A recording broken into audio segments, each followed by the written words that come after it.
Hello students, देखिए आज के इस वीडियो में हम शुरू करने वाले हैं केस स्टडी क्वेश्चंस। और अगर 10th के स्टूडेंट्स की बात की जाए तो सबसे ज़्यादा परेशान करने वाले क्वेश्चंस में से होते हैं हमारे case study questions and assertion reason. तो ये हमारी सीरीज जो है this is totally based for case study questions. Okay, तो चलिए आज जो क्वेश्चंस हम लोग उठा रहे हैं वो 2024 के बोर्ड एग्जाम में या फिर 23 का जो कंपार्टमेंट था उसमें पूछे गए हैं। तो let's start with the first case study, that is teaching mathematics through activities is a powerful approach that enhances students, we all know, and understanding and engagement. Keeping this in mind, Miss Mukta planned a prime number game for class 5 students. She announces the number 2 in her class and asks the first student to multiply it by a prime number and then pass it to the second student. Second student also multiplied it by a prime number and passed it to the third student.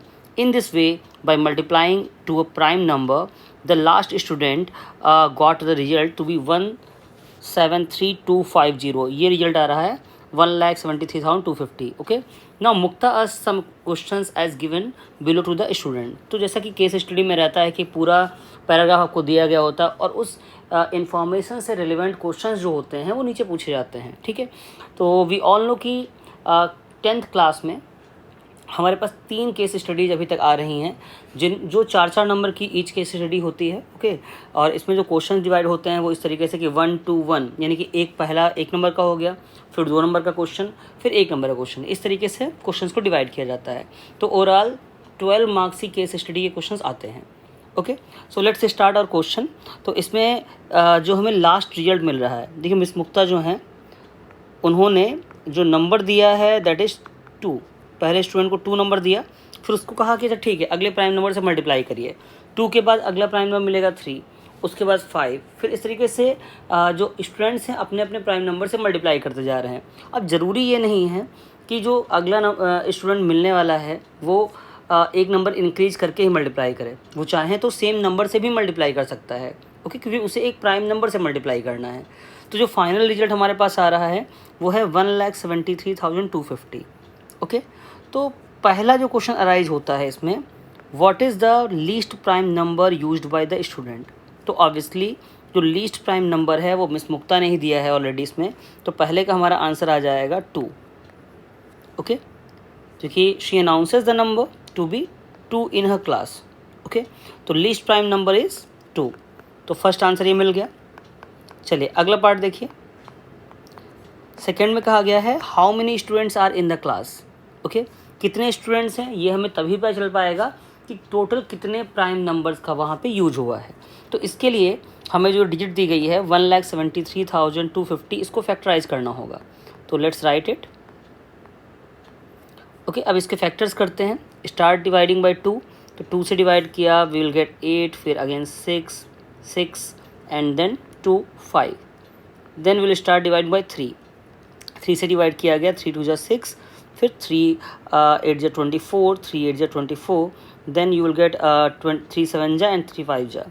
Again check कर लेते हैं कि digit 3 से side divide हो जाएगी। तो मैंने divide किया 3 9 जा 27, 3 6 जा 18, 3 2 जा 6 एंड 3 5 जा।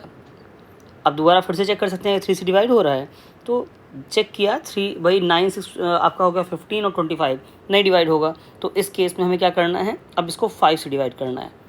तो जब इसको हमने 5 से डिवाइड किया तो विल गेट 5 1 जा 5, 5 9 जा 45, देन 5 2 जा 10 एंड 5 5 जा 25।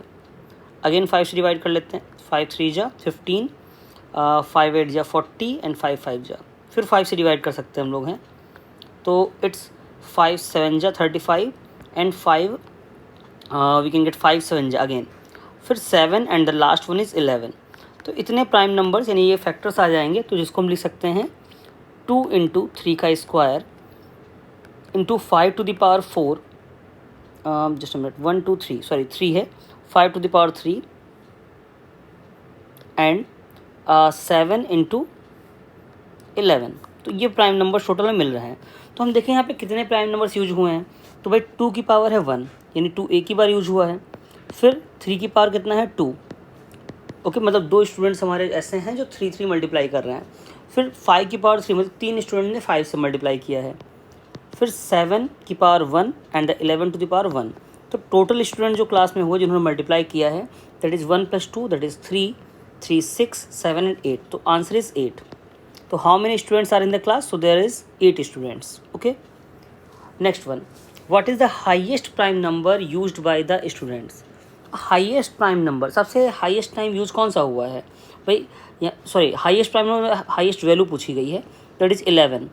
तो बी ऑप्शन इसका रहेगा, the highest prime number used by the students is 11।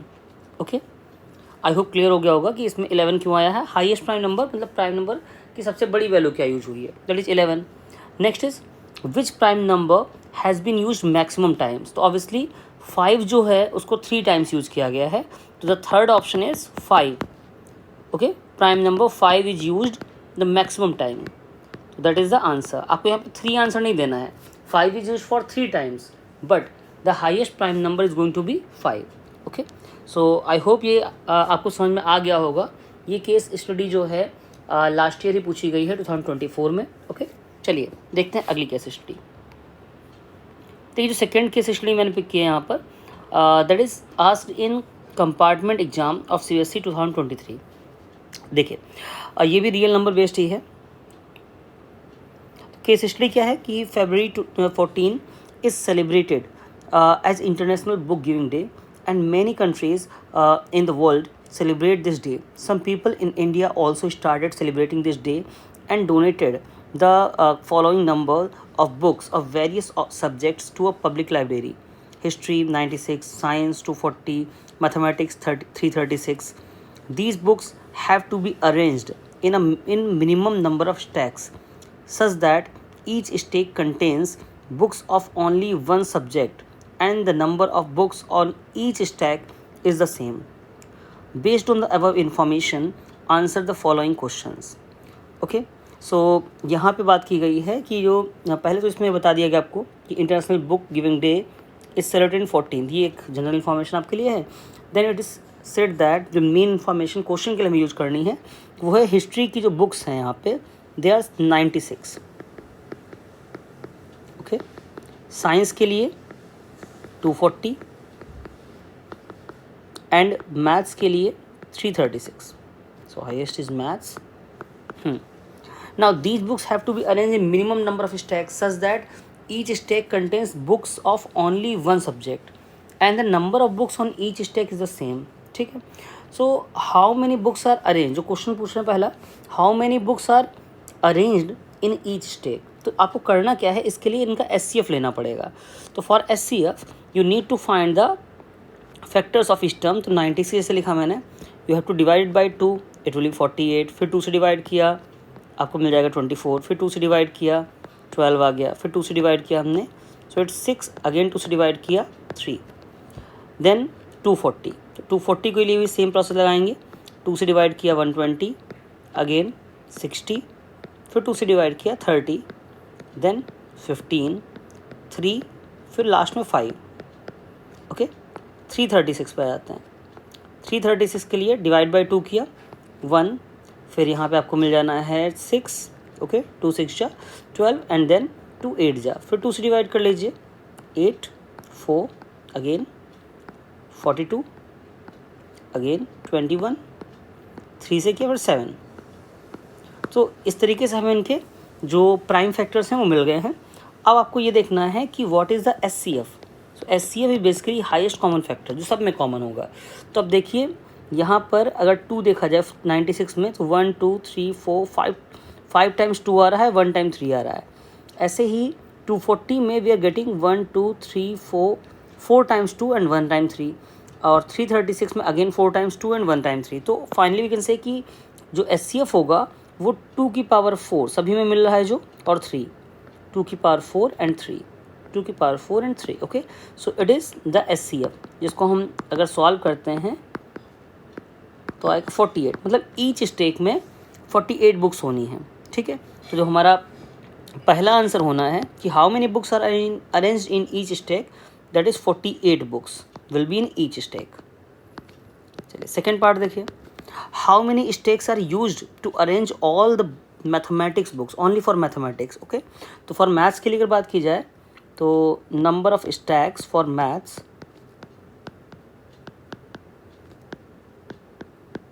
It will be कितना हो जाएगा, देखिए 336 डिवाइडेड बाई 48। जब इसको डिवाइड करेंगे आप तो आपको ये क्या मिलेगा, इसमें भी डिवाइड कर लिया जाता है 4 9 ज़्यादा हो जाएगा, 8 टाइम्स ले जाते हैं, ये भी जहाँ जा रहा है तो हम 7 टाइम्स कर सकते हैं, 7 टाइम्स ये पूरा डिवाइड हो रहा है, ठीक है। तो there will be 7 stacks, okay, 7 stacks for number of books, maths books. Third part, अब यहाँ पे थर्ड में 2 पार्ट दे दिए हैं अलग करके, और में दिया एक सीधा पार्ट है। तो थर्ड जो ए है, that is determine the total number of stacks that will be use for arranging all books. Maths का तो मैंने निकाल लिया ऑलरेडी, अब हमें हिस्ट्री के निकालने हैं पहले। हिस्ट्री के लिए स्टैक्स कितने होंगे, टोटल 96 बुक्स हैं और हर स्टैक में 48 रहना है, तो 48 से डिवाइड कर दिया, यानी 2 स्टैक्स हो जाएंगे हिस्ट्री के। देन कम्स अगले जो आपसे कहा गया है कि इसमें साइंस के लिए हमारे पास टोटल बुक्स हैं 240, विल डिवाइड बाय 48, 5 आ गया। तो ओवरऑल अगर देखा जाए तो हिस्ट्री के लिए हमने 2 स्टैक, 5 फॉर साइंस, तो टोटल स्टैक्स कितने हुए, मैथ्स के लिए 7 है यहाँ पे, तो 7 + 2 + 5, तो 14 स्टैक्स जो होंगे वो हमें टोटल यहाँ पे रखने हैं, ठीक है। चलिए और पार्ट देखते हैं B. So for B part, if the thickness of each book of history, science and maths is 1.8 centimetre, ठीक है। 2.2 फॉर इसको थोड़ा सा पीछे हम कर लेते हैं पहले, जिससे आपको सामने सारी चीज़ें रहें। हाँ, क्वेश्चन पढ़ लीजिए। Thickness of each book of history, science and maths is 1.8 centimetre, 2.2 centimetre, 25 centimetre respectively, okay. Then find the height of each stack of history, science and maths book, ठीक है। तो पहले आप ये समझिए कि जैसे यहाँ पर बात की गई है कि जो टोटल स्टैक है, ठीक है, जो बन रहे हैं मैथ्स के वो हैं 7, ठीक है। अब मैथ्स की जो थिकनेस दी गई है वो है 25 सेंटीमीटर, ठीक है। और ऐसे ही हिस्ट्री के लिए जो है 2 स्टैक्स बन रहे हैं। अब ओवरऑल अगर देखा जाए हर बुक जो एक स्टैक में रखी जाएगी, ठीक है, उसकी जो थिकनेस दी गई है वो है 1.8 सेंटीमीटर। तो आपको करना क्या है, देखिए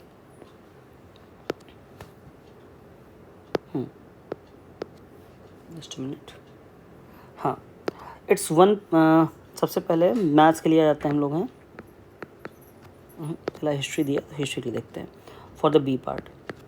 for history there are how many books are 96, okay. So 96 के 2 स्टैक्स बना लिए गए, मतलब 48 के। तो अगर ओवरऑल थिकनेस की बात की जाए, then find the height of each stack of history, तो 96 डिवाइडेड 48, तो हमारे पास 2 ही स्टैक्स बन रहे हैं, ठीक है। तो अगर आप 48 जो बुक्स हैं उनको आप मल्टीप्लाई कर देते हैं किससे, 1.8 सेंटीमीटर से, ओके, क्योंकि 48 बुक्स रख करके ही एक स्टैक को बनाया जा रहा है। तो आप इससे मल्टीप्लाई करेंगे तो इस स्टैक की आपको हाइट मिल जानी है, okay. That is going to be 18 8 आप मल्टीप्लाई कर लीजिए, it is going to be near about 154, okay 144। So 14 is carrying, तो 18 4 72 and it is 14, so 96.4 centimetre around लगभग ये आएगा। उसके बाद में next stack is going to be 2.2 centimetre के साथ में है, ठीक है। तो अगला जो हमारा रहेगा साइंस में 48 बुक रखी गई हैं। Now you have to multiply it by 2.2 centimetre, तो इस स्टैक की हाइट आपको मिल जाएगी, ओके। नेक्स्ट इज़ मैथ्स के लिए 25 सेंटीमीटर की थिकनेस थोड़ी ज़्यादा दे दी इन्होंने, इट मे बी 2.5, बट ठीक है, अगर 25 लिखा तो हम 25 से मल्टीप्लाई करेंगे, तो 48 × 25, ठीक। तो इसको आप कर लेंगे मल्टीप्लाई करके, you will get the exact answer, okay. तो जो थिकनेस है वो आपको मिल जानी है, okay. So I hope question clear होगा। अब जैसे मान लीजिए इस क्वेश्चन में अगर आप डायरेक्ट भी करना चाहें, 48 × 25 लिखा हुआ है, तो आप क्या कर सकते हैं, 25 को लिख लीजिए 100/4, 4 से इसे कट कर दीजिए, इट्स 1 2, तो 1200 सेंटीमीटर, काफ़ी ज़्यादा हाइट हो जा रही है वैसे, ठीक है, बट ये आंसर आपका रहेगा मैथ्स के लिए, जो पर स्टैक की हाइट रहेगी। ऐसे ही 7 स्टैक्स बनाए गए हैं मैथ्स की बुक के लिए। साइंस के लिए you have to just multiply by 2.2, तो आप 2.2 से डायरेक्टली मल्टीप्लाई करके इसकी विड्थ निकाल लेंगे। ओके, सो आई होप दोनों केस स्टडीज़ अच्छे से क्लियर आपको हो गई होंगी, और ऐसी केस स्टडीज़ जो हैं वो अगले पार्ट्स में हम लोग देखने वाले हैं। तो इस चैनल को सब्सक्राइब करना मत भूलिएगा। Thank you for watching.